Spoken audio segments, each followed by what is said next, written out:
تیسرا قافلہ آتا ہے، وہ بھاگ کر پوچھتی ہے کہ نبی پاک صلی اللہ علیہ وسلم کیسے ہیں؟ وہ کہتے ہیں کہ تیرا تیسرا بیٹا بھی ان پر قربان ہو گیا۔ وہ کہنے لگی الحمدللہ، لیکن مجھے یہ بتاؤ کہ محمد صلی اللہ علیہ وسلم کیسے ہیں؟ لیکن کوئی اطلاع نہیں ملتی۔ وہ بے چین ہو رہی ہے، مدینے کی راہوں کی طرف دیکھ رہی ہیں، کوئی آئے، کوئی عاشق آئے، کوئی مجاہد آئے، مجھے بتائے کہ آقا کریم ٹھیک ٹھاک ہیں، وہ صحت مند ہیں، لیکن بے چینی بڑھتی جا رہی ہے۔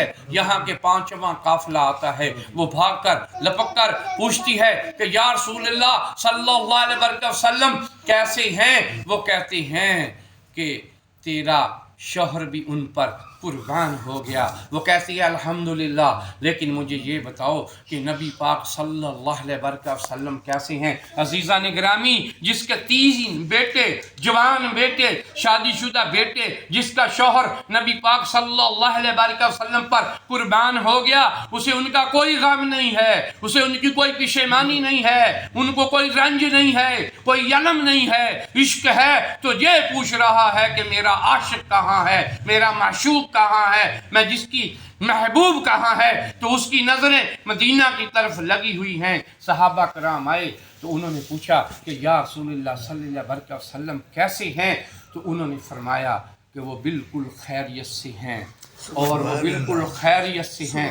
تو اس نے رو کر اللہ کا شکر ادا کیا کہ آج تم نے مجھے 3 شہیدوں کی ماں اور بیوہ شہداء کی بنا دیا، لیکن میں خوش ہوں کہ میرا محبوب حیات ہے، میرا محبوب خیر سے ہے۔ عزیزان گرامی، ہم تو دعویٰ کرتے ہیں، ہم تو صرف اعلان کرتے ہیں کہ ہم عاشق رسول ہیں۔ اصل میں وہ لوگ عاشق رسول تھے جنہوں نے اپنی اولادیں، اپنا مال، اپنی جانیں ان پر قربان کر دیں، لیکن لوگوں کے سامنے سر خم نہ کیا، لوگوں کے سامنے ہاتھ نہ پھیلایا، کیونکہ جو اللہ کے ہو جاتے ہیں، اللہ کے رسول کے ہو جاتے ہیں، نہ دنیا میں غم ہے نہ آخرت میں غم ہے۔ عزیزان گرامی، وہی تسلیمہ قذاب ہے حضرت حبیب رضی اللہ تعالیٰ عنہ۔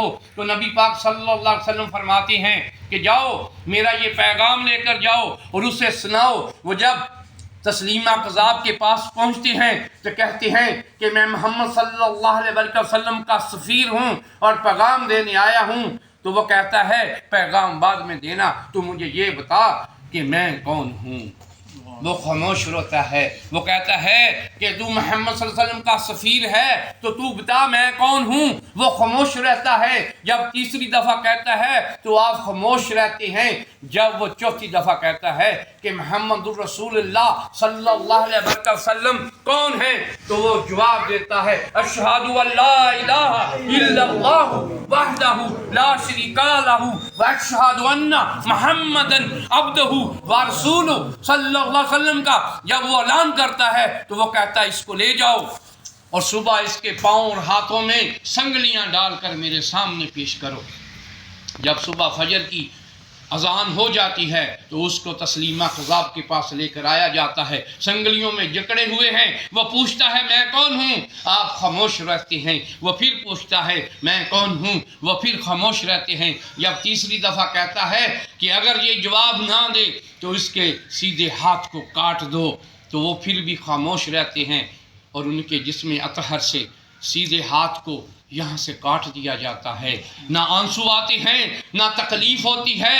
وہ پھر کہتے ہیں اشہد ان لا الہ الا اللہ وحدہ لا شریک لہ واشہد ان محمدا عبدہ ورسولہ صلی اللہ علیہ وسلم کی گواہی دیتے ہیں۔ وہ پھر پوچھتا ہے میں کون ہوں، وہ 3 دفعہ سوال کو دہراتا ہے۔ چوتھی دفعہ کہتا ہے الٹے ہاتھ کو بھی کاٹ دو۔ دونوں ہاتھ جسم سے جدا ہو جاتے ہیں، لیکن لبوں پر کیا ہے؟ اشہد ان لا الہ الا اللہ وحدہ لا شریک لہ واشہد ان محمدا عبدہ ورسولہ صلی اللہ علیہ وسلم آپ کے لبوں پر ہے۔ وہ پھر پوچھتا ہے ملعون کہ میں کون ہوں، آپ خاموش رہتے ہیں۔ پھر پوچھتا ہے، پھر خاموش رہتے ہیں، پھر پوچھتا ہے، پھر خاموش رہتے ہیں۔ وہ کہتا ہے اس کے جسم کے 2 ٹکڑے کر دو اور ٹانگوں کے اوپر سے پیٹ کو کاٹ دو اور ان کے پیٹ کو اور ان کی ٹانگوں کو جسم سے جدا کر دیا جاتا ہے۔ ان کے جسم کے 2 ٹکڑے کر دیے جاتے ہیں، سر والا حصہ علیحدہ ہو جاتا ہے